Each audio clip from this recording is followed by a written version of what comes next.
of pride. Our pride is protest.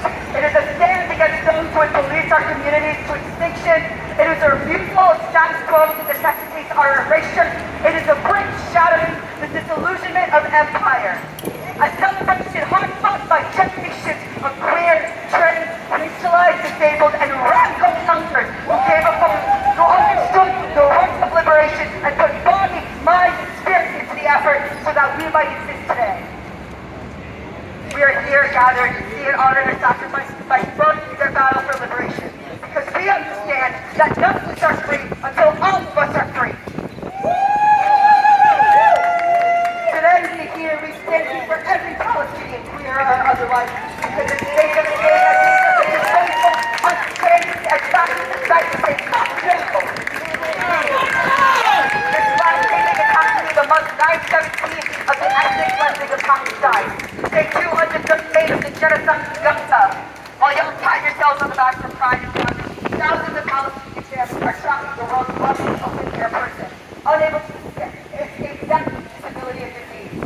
While y'all take pictures for news and social media, our Palestinian journalists fight to read with us Americans to bear witness to these crossings and not be silent.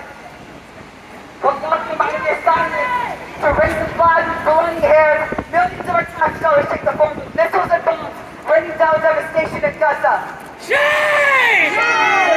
They wanted us to gather to bear witness to the progress y'all have afforded us, and we are here to do that exactly. We here in Levar Stoney calling for peace, equity, and protection in our city. But we also see you sending state police and National Guard to brutalize our students, our queer students, armed to the teeth against protesters fighting for the values you supposedly represent in this city. You would value university property and policy over the safety and well-being of students and families. Students and families have come to the city's table only to be ignored and policed for asking that this violence stop. Clearly you haven't learned from 2020, from the 4 years ago today that you brutalized us, but we have, and we are happy to share that education with you today. To Virginia Pride, Diversity Richmond, side by side, all the community partners present here, we hear and see you too.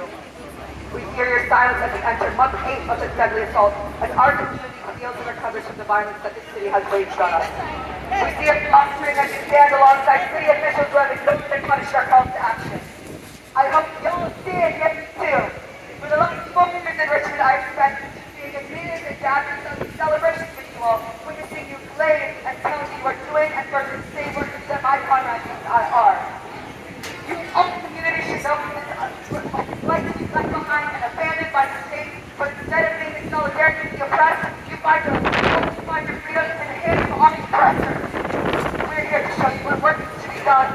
We're here to reject and denounce the brainwashing of this genocide, the cooptation of our community, because while y'all don't thrive as queer and trans Palestinians in your own community here in Richmond, we advocate, educate, and organize for the sake of our collective liberation. We call on our community to act in obligation to our queerness, to reject the normalization of this genocide. We call on organizations claiming to represent our community to show up to our protests and our people. We call on City Council to pass a ceasefire resolution and to demand not another penny to Richmond taxpayer dollars to go to Israel.